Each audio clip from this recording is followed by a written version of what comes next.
Se hace el silencio en la sala mientras Stacy Malibu se aproxima al podio para dar su magnífico discurso. No me preguntes, solo soy una chica.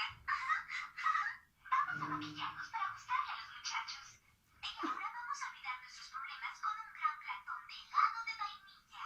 No me preguntes, solo soy una chica. Venga, Stacy, llevo esperando toda una vida para que no tengas nada mejor que decir. No me preguntes, solo soy una chica. Millones de niñas van a crecer pensando que esta es la forma correcta de actuar, pensando que solo pueden ser adornos, cuya única meta es lucir bonita y pescar un marido rico con el que poder casarse, para pasar todo el día al teléfono con sus amigas, para hablar de la vida que llevan.